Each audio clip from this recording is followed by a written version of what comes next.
navigating the pain and problems from your parents' divorce. Today, on The Simple Truth, we consecrate everything to the Sacred Heart of Jesus through the Immaculate Heart of Mary and the pure, strong, chaste heart of Saint Joseph. I'm your host, Jim Havens, and our guest today is Joey Pontarelli, Catholic husband and father, founder and president of Restored. Restored gives practical advice and tools to help teens and young adults cope, heal, and grow from the trauma of their parents' divorce or separation, and so they can feel whole again and thrive in every area of life. You can check it out, restoredministry.com. Joey is also the author of It's Not Your Fault, a practical guide to navigating the pain and problems from your parents' divorce. Joey Pontarelli, welcome back to The Simple Truth. How are you today? Jim, always good to be with you, man. I'm doing well. Awesome. Great blessing to have you back with us, and very excited to dive in and get into this and open up the phone lines as well. If anybody else wants to be a part of this show today, we'd love to have your comments and questions, whatever you've got. But first, before we begin, want to remind everyone that iCatholic Mobile is the only Catholic mobile phone company in the U.S. today. So when you subscribe to iCatholic Mobile, you do help fund the Station of the Cross. Check out iCatholic Mobile, iCatholicMobile.com.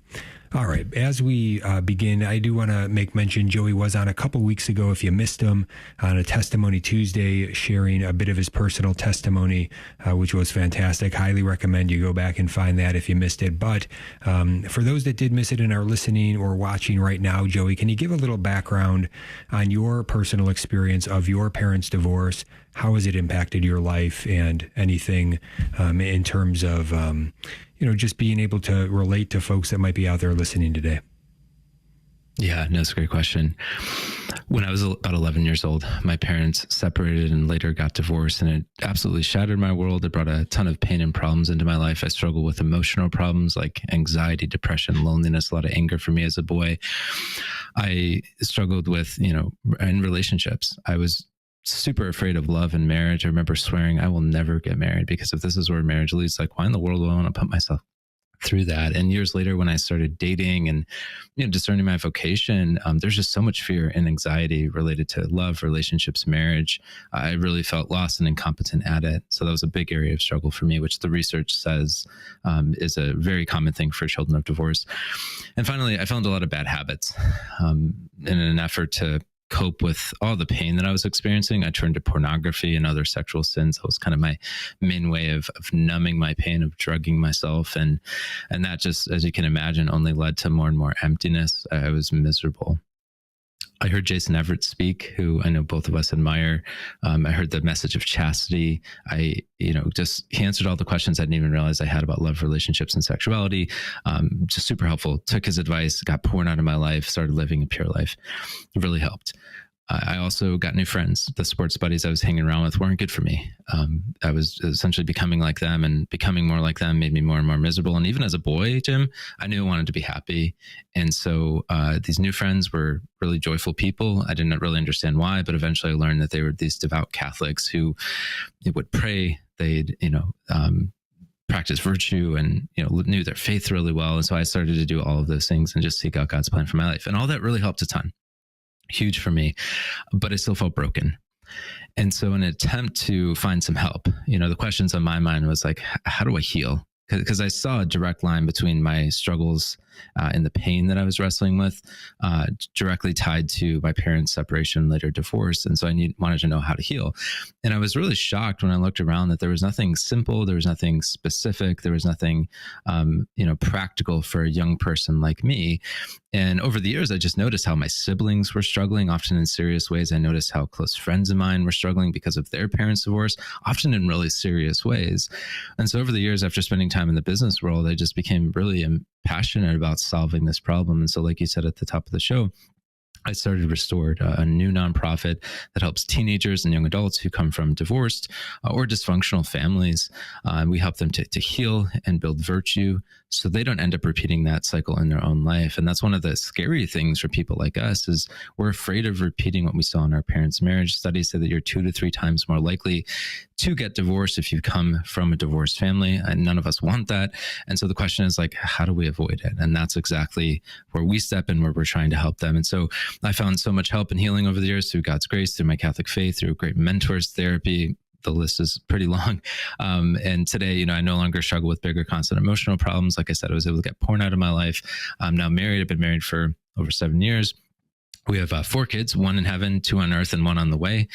And yeah, my life has certainly drastically transformed. And so that's really our message. It's one of hope that even if you feel broken, even if you're struggling with this sin or this bad habit, or you feel like a good marriage isn't possible for you, we're here to say that with the right help, with healing the trauma, with building virtue, with becoming a saint, essentially becoming holy, you can go on and build those healthy relationships, a strong marriage, and a holy family, if that's what God's calling you to.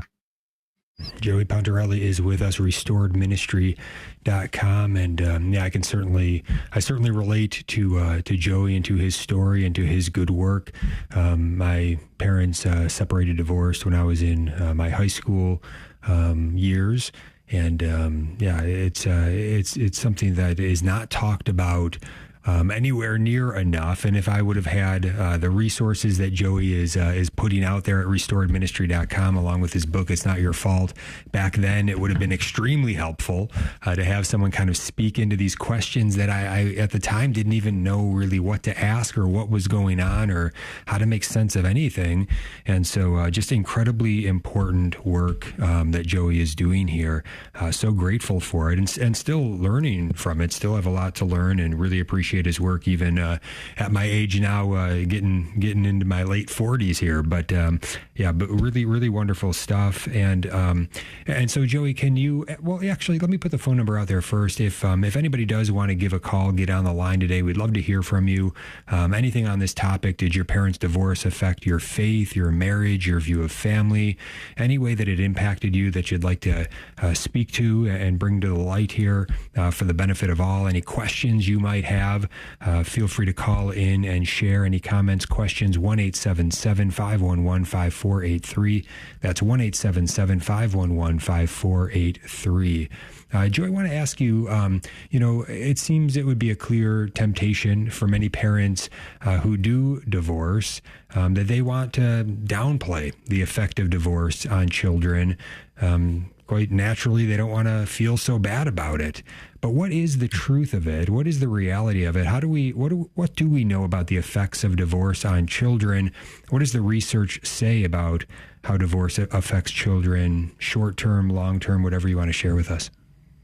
Yeah, there's fascinating research out there, and it's actually a future book that we're going to put on. We're going to summarize over 100 studies. These are from peer-reviewed journals on the topic of divorce, on how divorce affects the children. So that will be at some point in the future. We'll publish that book. We've completed the research on it, and so there's a lot of research out there. I'd point people in 2 places if they want to go deeper into this. One is Dr. Judith Wallerstein at UC Berkeley actually studied children of divorce for 25 years, and she found that she studied 131 children from 60 families. She only had children in the study who didn't have any developmental or emotional problems prior to the divorce.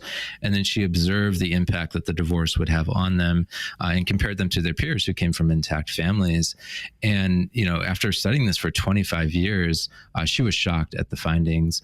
She basically said, I'll have to remember the quote, she said, "Our findings challenge the myth that divorce is this transient crisis, and that as soon as parents reestablish their lives, the children will recover fully." She said that doesn't happen. By the way, when she went into this research, she expected to find that the divorce didn't really affect them. And if it did affect them, the effects would be small and they would be temporary. They wouldn't last very long. But after studying this for years and years and years, she found things like children of divorce, they're more likely to have social problems, behavioral problems. They're more likely to struggle in their relationship with their parents and romantic relationships. They're less likely to get married. They're more likely to get divorced. They're less likely to have children. They're at higher risk for suicide attempts. They have more health problems, like we're talking physical health problems, more emotional problems, and lower self-esteem. I was actually just reading a French study on this topic that looked at 3,000 children and compared them to children from intact families. And they found a significant difference between the kids from intact families and the children of divorce when they look at their self-esteem levels. The children of divorce had lower self-esteem levels. That's just those are a few of the findings. But Wallerstein's research at UC Berkeley, she summarized it in a great book called The Unexpected Legacy of Divorce. The Unexpected Legacy of Divorce. If anyone wants to grab it, highly recommend it, especially any parents who are listening right now who maybe you're in a really tough situation in a marriage where you're considering a divorce. You deserve to have all the information. You could have the truth at your fingertips when you're making that really difficult decision. I don't know all the specifics of your situation. We can certainly share, if we want to get into it, Jim, what the church teaches about this. But, from even a secular point of view, just look at the data, just see what that has to say. So that's one researcher. The other one is Paul Amato, Dr. Paul Amato. He's a sociologist at Penn State to this day. And he's been studying children of divorce for over 30 years. And, his findings mimic what I just shared. And so those are a few sources I would recommend. But one of the final things I'll say from Wallerstein's study at UC Berkeley, she said the full effects from your parents' divorce actually aren't experienced typically until adulthood, around college age or beyond. They call it the sleeper effect. That doesn't mean you're not affected beforehand. It's just that the most serious, the most severe, the most impactful effects typically come out after that age. And she said the biggest area of your life, the second takeaway, where you're impacted is your own relationships, especially your future marriage. And we can maybe get into more of why that is. But it's really fascinating. And so there's been a lot of secular science looking into this topic, but for some reason, not a lot of practical resources that have been built to help this audience. Yeah, thanks be to God for Joey Pontarelli, his good work at restoredministry.com. If you have a story you want to share today, an impact from your parents' divorce that you'd like to speak to or share some experience on, any questions on this topic, 1-877-511-5483, 1-877-511-5483. His book, It's Not Your Fault, it's been described as a practical guide to successfully navigating the 33 most pressing challenges faced by teens and young adults from broken homes. We're going to get into some of those questions when we get back. Stay tuned. Welcome back to The Simple Truth. Jim Havens here with Joey Pontarelli. Our guest today is the founder and president of restoredministry.com, which gives practical advice and tools to help teens and young adults cope, heal, and grow from the trauma of their parents' divorce or separation so they can feel whole again and thrive in every area of life. He's also the author of It's Not Your Fault, a practical guide to navigating the pain and problems of your parents' divorce. You can get this wherever you find books. Certainly you can go to the website restoredministry.com and it'll lead you to where you can purchase the book as well. But yeah, early on in the book, you do break open a bit on the church's teaching on this topic. What would you like to share with us about that today? Yeah, it's a great question. It's a big topic, so we'll kind of give the broad strokes, but I definitely encourage everyone to jump into the catechism, perhaps even canon law. I'll give some specific quotes or specific sections if anyone wants to go into that deeper. But at the high level, the church basically says there's two main reasons for a divorce. One, a divorce can be used as a legal maneuver for the protection of the spouse and the children, and for certain legal matters, which we can get into. So you might imagine a situation where there's a family, maybe there's 5 kids, let's say. Mom's at home with the kids. Dad, is having an affair. He runs off with another woman. Mom wants to make the marriage work. Obviously, there's a lot to work through. It's super painful to, have your spouse cheat on you. Like, can you imagine? And so, she's going through a lot. But being a stay-at-home mom, let's say dad was the main breadwinner, she might need to resort to a divorce in order to be able to provide for her children. So in that situation, mom has every intention of, staying true to her wedding vows. She has every intention of, hopefully maybe one day bringing the marriage back together, healing it, even though, again, it would take a lot of work, a lot of help.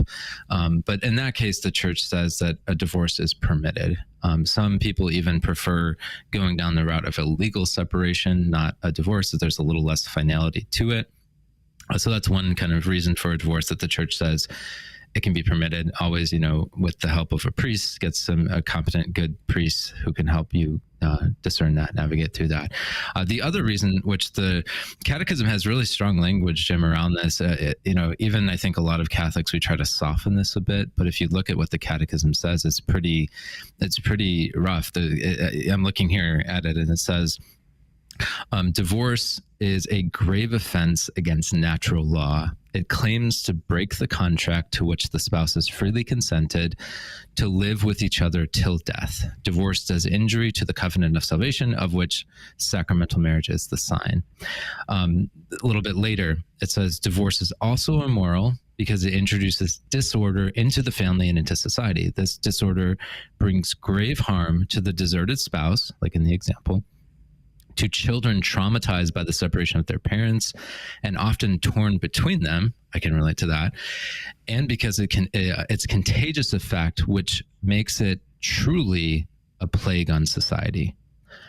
Pretty strong language. That's, by the way, 2384 and 2385 in the Catechism of the Catholic Church.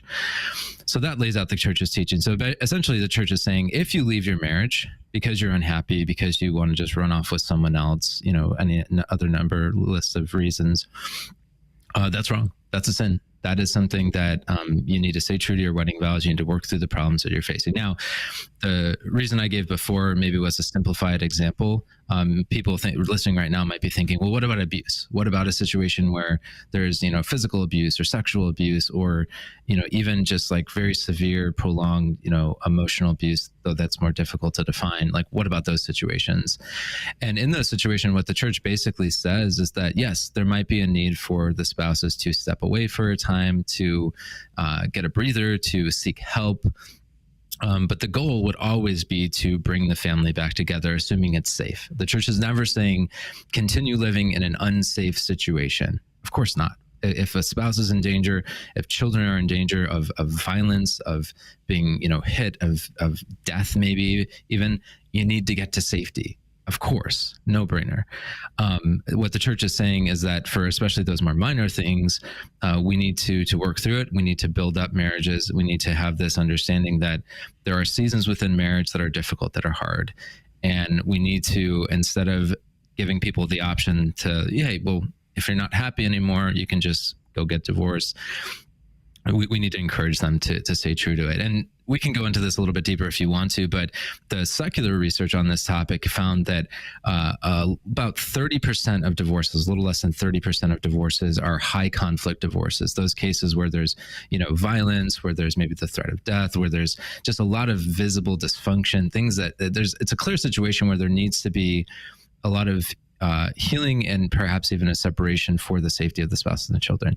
That's about 30% of cases, according to Dr. Paul Amato and some other researchers that I mentioned earlier. Over 70% of divorces are low conflict, where especially to the children, things seem fine. And there might be truly problems within the marriage that need to be worked through, and maybe even problems that have attempted to be worked through, but there's still that wall that they're hitting. But over 70% of marriages of divorces are low conflict. And those are actually the most traumatizing to the children, according to Amato's research, because to the children, things might seem maybe unhappy, but they're stable. And then one day their whole world is torn apart. Dad leaves, mom leaves, they're no longer living in one home. Now they're living in two homes. They have maybe two schools. They have two sets of friends. There's just so much pain, so many problems that enter into their lives. And so that's kind of a high level view of what the Church teaches and some of the secular research that maybe ties into it. But I, again, recommend everyone look at the Catechism. 2383 is where it starts. That goes through 2386. And then if you want to check out the canon law, actually, the Code of Canon Law, you can look at 1151 and 1155. 1151, 1155, and I didn't get into that part yet, but we could talk about that as well. Mm-hmm. Yeah, great stuff. And yeah, just to be clear as well about what we're talking about when we say divorce, we are talking about civil divorce, right? We're not talking about divorce in terms of one's valid Christian marriage. There is no such thing as divorce there. It's an indissoluble thing that has been done, right? These vows have been made validly, and a marriage exists till death do they part. That's for real. So there is no Catholic divorce. People want to play games and pretend, oh, you Catholics have divorce. You just call it annulments. Well, let's be clear here. While there may be vast abuse of annulments in our day, that's a slightly different topic. But just to say that to understand the categories that we're talking about, that civil divorce, sometimes the church says, yeah, that's going to be needed to protect yourself in these various situations. That would be a good and fine thing, even a necessary thing. But that if you are in a valid Christian marriage, that's still, you have to be faithful to those vows, even with separation, even with that civil divorce. So you can't go and start dating someone new or get remarried or something or any of that if you're in a valid marriage already. And so this is where people, I think, get lost. They play a lot of games. And again, on the impact of children, as a child who was in a situation that experienced some of this, then that took place after his parents' divorce, it makes things so much worse. So to be faithful to what the church teaches and to understand if the church has not granted a valid annulment to say that there was some sort of issue, some impediment that made that marriage initially not valid at all, and then therefore, yes, you were never married, you'd be free to get married. Unless that has happened, you cannot just pretend you're free to enter in to a new marriage. You're not. That's not the way it works, and it's going to do more damage if you do that. So just want to put that word of caution out there. Joey, anything else you want to say on this? Yeah, no, so good. You earlier mentioned that often divorce is sugar-coated. Like we say things like, well, now you have, 2 homes and twice as many Christmas presents to kids. And like you said so well, the truth is that that's such a damaging thing to say, even though it might be well-intentioned. Everyone's trying to make them feel better, to make the kids feel better, trying to maybe help them navigate this really difficult thing that they're going through. But the more helpful thing is just to call divorce what it is. It's a tragedy. It's a trauma. It's a really difficult thing to endure. Even in those cases that we're saying where there might be a necessity for a civil divorce in order to protect the spouse and the children, it's still a tough thing to go through as a kid. And so I think we need to stop sugarcoating divorce, stop saying, well, your family hasn't ended, it's just changed. The truth is that what it felt like for me, Jim, was my family essentially died in a lot of ways. It was very painful. And what I've found with the young people that we work with, that we lead, that we mentor, is that when people say things like that to them, they immediately know that they can't trust that person, because clearly they don't know how painful it is to go through your parents' divorce.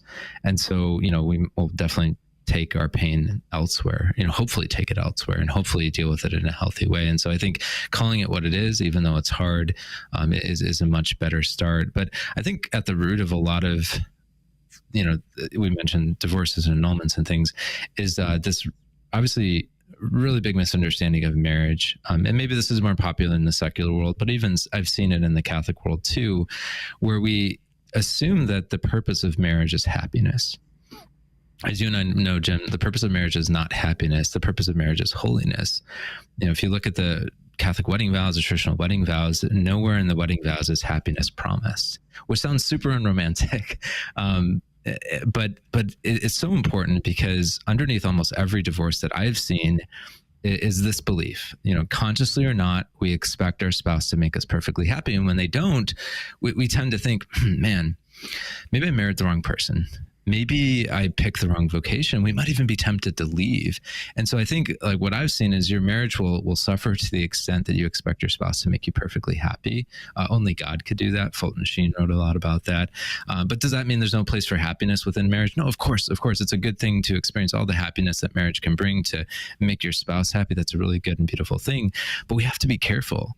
Marriage is hard work. There's going to be seasons in your marriage. There already have been in mine where it's a grind. It's really difficult. There's challenges. You have to fight through things. You have to fight for your marriage. It's tempting at times where you might think, maybe I should just leave. This is hard. This is difficult. But we need to remember that marriage is hard work. It doesn't show up on our doorstop in a Prime box. We've been so conditioned in our culture that if we want something, we just click a button, shows up in a couple of days. Not so with marriage. Marriage is more like farming. It takes time to see the fruit of your labor.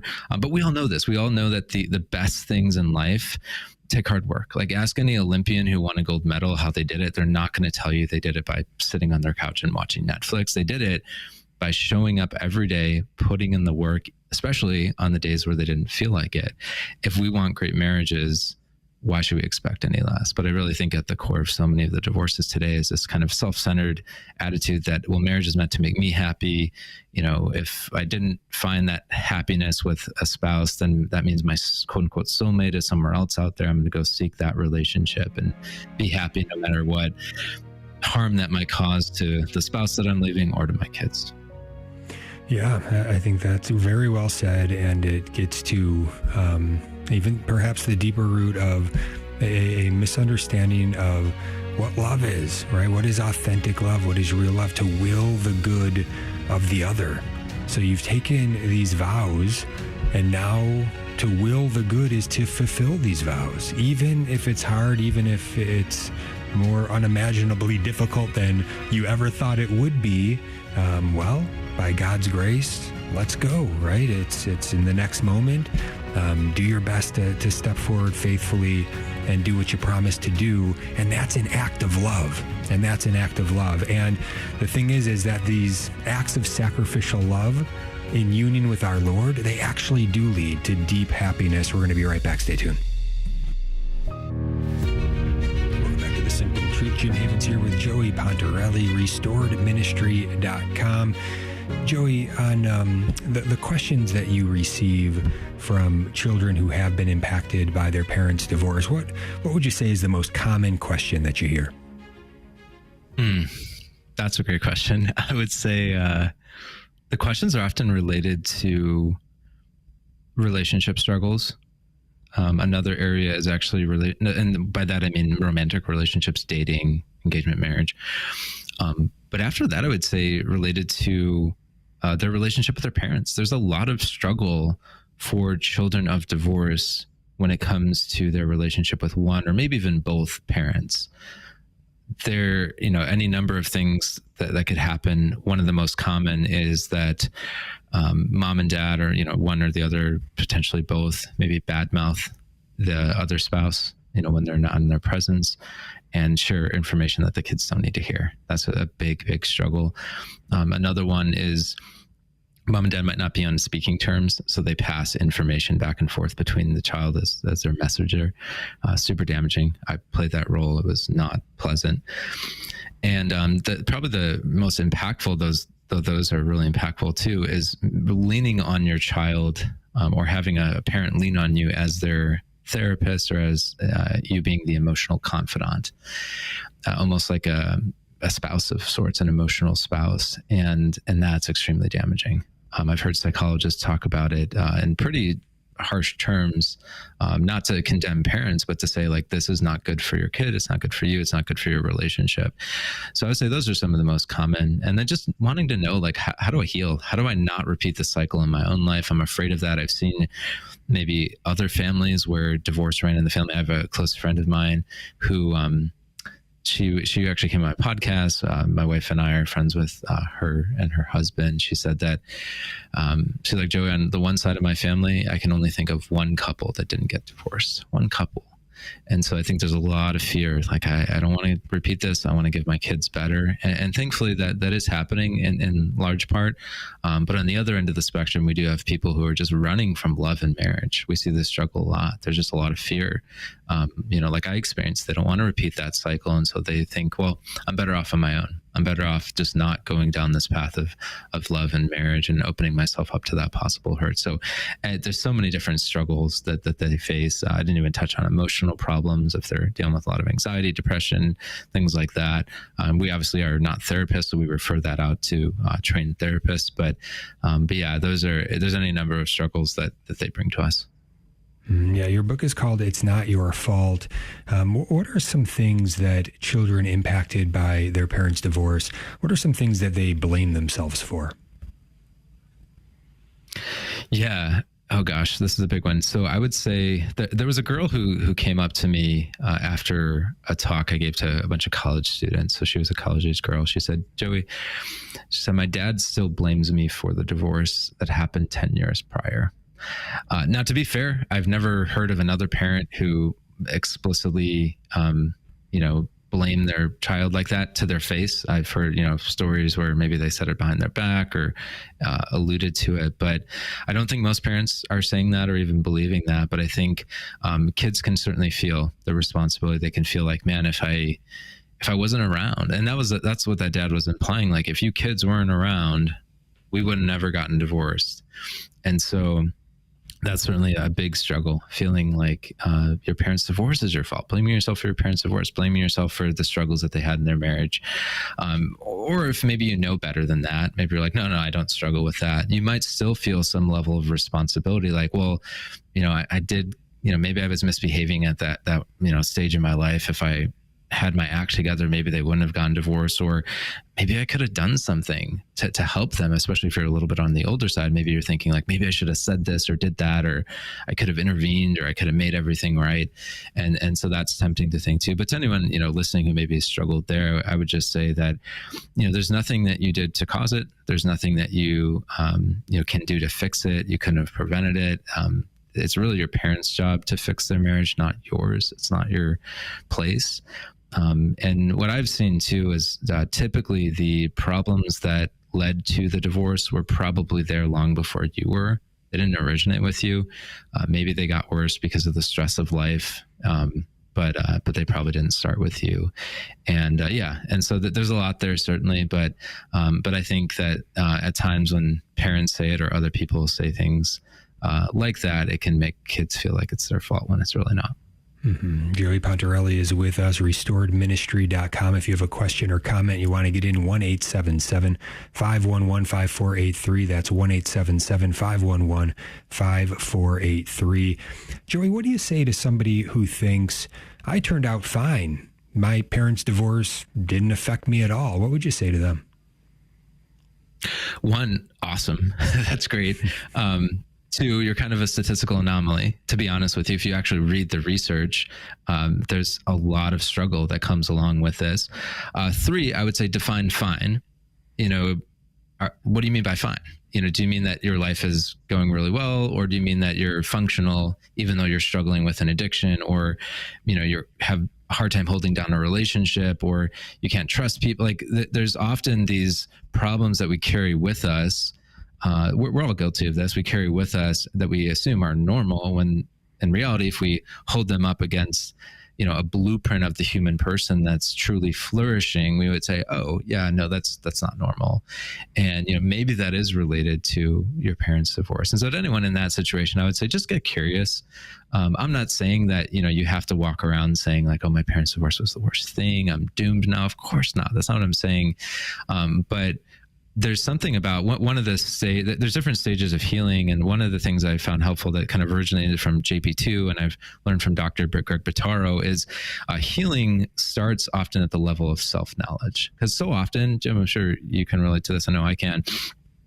We don't really understand why we think, feel, and act the way that we do.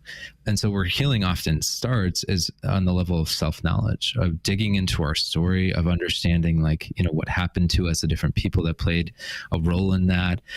There's a therapist that I've listened to who has an awesome podcast, Adam Young. It's called The Place We Find Ourselves. He's an evangelical guy, but really, really good stuff. He says when it comes to experiencing healing, naming how you've been harmed is about 70% of the battle, which sounds kind of simplistic, but it's really important. We need to dig into our stories. And neurobiologists, according to Adam Young, neurobiologists have found that the act of just reflecting on your story in a constructive way actually heals you and makes your brain healthier. So one measure of brain health is neural connectivity. Think of your brain as a web of neurons.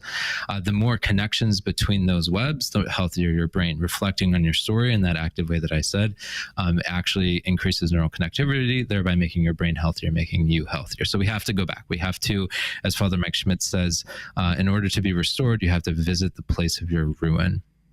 We have to do that hard work, ideally with a therapist or with a mentor. It's hard to do that alone, but we have to do that. But from self-knowledge, we go into self-awareness, where we can take the awareness of our past, of our struggles, of our weaknesses, our vices, into everyday situations, into our relationships especially. And then after self-awareness, we enter into self-mastery or self-possession, where now we're able to not let maybe our past, our trauma, our subconscious dictate the way that we think, act, and feel. We're able to have more mastery to develop virtue in those relationships and those everyday interactions. And then from there, self-mastery leads to self-gift, because as you said before, we're made for love. We're made by love. We are made to live a life of love. We're made to will the good of other people.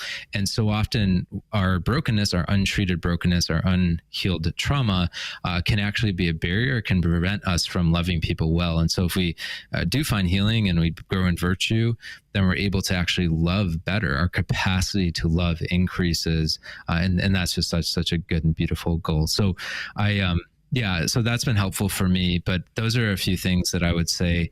But was there anything else on that question? No, I think you laid it out well. And I guess, have you any stories or any common patterns or anything that you've noticed when people do finally open up about their pain? Maybe they haven't been aware, and then they become aware, and they've got somebody who's willing to listen. They're finally able to talk about it. Have you seen any good fruits? Anything you can share with us to help us understand this a little bit more? Yeah, absolutely. So I would say it's really common, kind of like going back to the research we talked about from UC Berkeley, for people to become more aware of how impactful their parents' divorce was on them later in life, like in their 20s, 30s, maybe even 40s. Often they don't realize how much it impacted them because they were walking around, maybe because people told them this, or maybe because they themselves just believe that, oh, it's not a big deal. It's fine. It's not a big deal. I'm fine. I'll be fine. And then years later, they, maybe break down. There's a woman who came on my podcast who, by many measures, she was just this really successful, driven woman. She had lived, a good life, but in her late 20s, she was a nurse. She went on a medical mission to somewhere in Central South America. And on that mission, even though, again, she had told herself for years, my parents' divorce didn't affect me, I'm good, she just had this emotional breakdown. And it was really intense. And so she had to leave the mission, come home, and she just was kind of hit in the face with this, like, what is going on with me? And as she got, the right help, went to therapy, she just uncovered that, man, there's so much pain that was kind of dormant, hidden underneath the surface that I just wasn't giving attention to, that maybe I didn't even realize was there. And so there is this kind of phase of, some people talk about it as thawing out, where you just come to this greater awareness. Or what we see a lot of, Jim, is when people enter into relationships and they feel, like I had mentioned in my story, kind of lost. Like I don't really know what it looks like or what it takes to build a healthy relationship or a good marriage, a healthy, strong marriage, because they didn't see that growing up. Because as the church teaches, as John Paul II said, that the family is meant to be the school of love. And so that's the training you got in love. That's, the degree you got in love. And if maybe it was good, if you came from a really beautiful family, if you came from a family where mom and dad loved each other, they modeled that well, you got a great education in relationships and love. But if you didn't, then that's going to present a problem. And it doesn't mean that you're doomed. You can learn those things from other sources. Thankfully, there can be father figures, mother figures who enter your life and, teach you that, but it's going to be harder. I will say that, because more than anyone else, our parents teach us what it's like to love. And so those are some kind of common, areas or moments in life where people kind of struggle. They wake up and they see, man, yeah, maybe that did affect me more than I thought. But the other thing I would mention too, just to kind of piggyback on this last question, was there are cases, there was a study they did in Turkey where they looked at high school students who came from divorced families. And they found that, as you'd expect, the students, from divorced families, they were more likely to struggle with anxiety, depression, and loneliness. But if they had a good relationship with one or both parents, then those chances were decreased. They were significantly less likely to struggle with anxiety, depression, and loneliness. And so if someone's walking through life saying like, no, I'm doing pretty well, there's a good chance that some of those negative effects were mitigated, were prevented because one or both of their parents really stepped up and loved them well. And so it's not an automatic like condemnation or death, certificate if your parents get divorced. But when you look at the data, it's just like most likely this is what's going to happen. Most people have experienced this, but there certainly are some outliers. But I would say those are some of the main things. And the two things that I think really move people toward kind of digging into this deeper is, one, hearing stories of people like them who've struggled in ways that they've struggled with, and they trace that back to their parents' divorce or the dysfunction at home. That's one situation. And two, hearing studies, really, validated research that says, we looked at, these 3,000 children in France from the age 11 to 13, and we found that they had lower self-esteem than, children from intact families. Like, that's super interesting. I've always struggled with confidence. I didn't really understand that it was, related to my parents not being together. And so I think that can help. And so that's a lot of like the content that we put out. We try to mentor through our content. And part of that is just making people aware of the problem. So we focus a lot on stories, and we talk about studies. Phenomenal. You can find it all at Joey's website, restoredministry.com. We're going to get into some of what is mentioned on the homepage of that website when we get back, which states you're not doomed to repeat your family's dysfunction. To avoid this cycle, you need to heal and grow. But if you don't, there are real dangers. Studies show that children of divorce are more likely to struggle in romantic relationships, get divorced, struggle in relationships with their parents. It gives the whole list there, but it says it doesn't have to be your story. If you're a teen or a young adult from a broken family, you're in the right place. So many wonderful resources there. His podcast, you can find it there. So much on the website, restoredministry.com. You need to know that resource. There are surely people in your life that can benefit from it. Know it, share it, restoredministry.com. We're going to be right back with Joey. Stay tuned. Welcome back to The Simple Truth. Jim Havens here with Joey Pontarelli. You can check out his website, restoredministry.com, his book, It's Not Your Fault. And Joey, want to get into the healing aspects here as much as we can in the final segment. And, there's the sort of the natural healing, I guess, the natural wisdom based on reason that people have figured out, and there's some good ways to heal with respect to that. And then there's also, you can put the layer of the Catholic faith into this, which is obviously a very powerful resource for healing.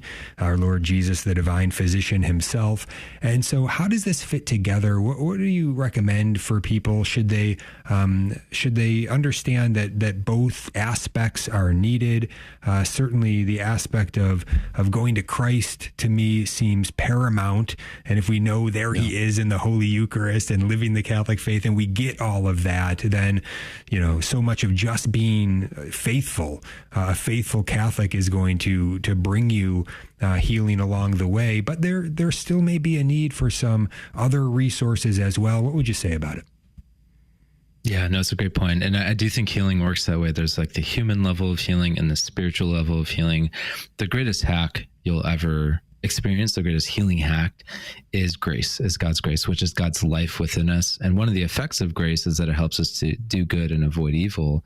And so many of the struggles, involve maybe falling into bad habits, the other things when it comes to, suffering from your parents' divorce. And so on the human level, I kind of had mentioned in the last segment, or one of the last segments, some different things about like reflecting on your story. As simplistic as it sounds, there's actually neurobiologists have found that it actually can make your brain healthier.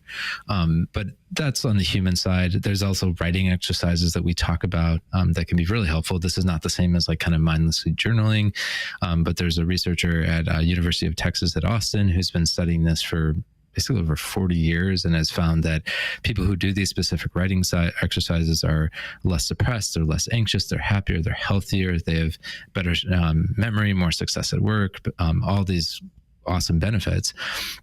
And that's just because they're, not just keeping things held inside their chest and their head and their heart, they're getting them out. That's basically the core of it. So that's Professor James Penbaker is his name. Anyway, so that's like the human side of it, which I think is helpful. And often a lot of the young people that I'm working with, there's a lot of anger toward God. That's not often what we lead with. We ultimately want to lead them into a relationship with God, because that's where they're going to experience the most healing. Because as I see it and what I've experienced in my life, the human side, the human level of healing is eventually going to hit a ceiling. You're only going to be able to go so far. In fact, a lot of therapists who don't have like a Catholic understanding of the human person, or at least a very good Christian understanding of the human person, might not be able to help you the way that a competent Catholic therapist can, because they understand, what we're made for. They understand kind of the blueprint of the human person, what that looks like when we're flourishing. And so I think, if you can find a competent therapist, we've partnered with Catholic Psych. Dr. Greg Bottaro is a psychologist who's created this really cutting edge model of therapy. And I shouldn't say therapy, it's mentorship. It's kind of breaking away from the therapy model, where they walk daily with people who need mentorship, who need help. And so they have different packages, different levels of mentorship. They really don't turn anyone away. So if you go to their website, catholicpsych.com/apply, you can find that. We even have a code. If you put in, I think it's Restored 24, you get like 10% off or something like that, Restored 24. So anyway, that's a good resource when it comes to healing. But on the spiritual side, I think so often there's a temptation, especially for those of us who are devout Catholics, to not bring to God the messiness within us. We kind of assume that God wants us to show up in our Sunday best with our suit on, with a tie on, very presentable, where we don't show him the flaws. But what I've seen is we need to bring all of it to him. He sees it anyway. And so we need to bring him the anger. We need to bring him maybe the disappointment. We need to bring him the hurt. Because I remember as a young person, I was just really struggling with this idea, like, God, why did you let this happen? Why did you let my family fall apart? And maybe more importantly, like, where were you through all of this? And I did not get an answer quickly, Jim. It took time, a lot of spiritual direction, a lot of adoration, a lot of prayer. But in time, I've become so convinced that he wasn't just, kind of this distant, aloof God. He was right there in the midst of it for me, with me. He was right there, with that Joey who had just found out about his parents getting divorced. And, as I look back through my life, I realized, like, even though I, maybe couldn't see him, I couldn't sense him, he was there and doing what he could while respecting human freedom. And so one of the things that's been so helpful for me is that, sometimes God's only response to our pain is his presence. Father Mike Schmidt said that sometimes God's only response to our pain is his presence. And he cares deeply. Like, we see that in scripture, right? When his friend Lazarus dies, it's really kind of an odd scene, where he shows up and he knows he's going to raise his friend, this guy, from the dead. And yet he weeps. It's kind of odd. If it was me, I'd be like, hey guys, it's cool. Dude, stop crying. Everything's going to be okay. I'm going to raise him from the dead. Everything will be great. But he weeps. And I think he did that because he wanted to show us that human suffering moves the heart of God. And so we learned through that he's not indifferent. He's not this a God who's sitting on the sidelines, as I felt as a young person, but he's right there in the midst of it with us. Even if we can't see him or feel him, he's certainly there. And yeah, suffering's a mystery. It's not always clear, like, why it happens. That's something I still wrestle with to this day. But I trust that he's smarter than me. I trust that he knows, what he's about, as St. John Newman said so beautifully. And so those are a few things I think that we need to start, where we need to start. There's some human level things. We can go to therapy. We can get mentorship. That's been incredibly helpful for me. I've had some great therapists who really, really helped me, overcome whether it was bad habits or just emotional problems that I was struggling with, like feeling, kind of sad and depressed or anxious. I was able to, talk through some things and maybe do some exercises and figure out if, it was something physiological or more, psychological trauma based from my past. So all that stuff can be really good, but really digging into the sacramental life of the church. Like I said, grace is the greatest thing that you can do in order to heal. The greatest thing you can receive, the greatest hack of healing. And so confession, of course, the Eucharist, daily Mass if you can, adoration, of course, all those things like incredibly powerful. Spiritual direction, I'd recommend too.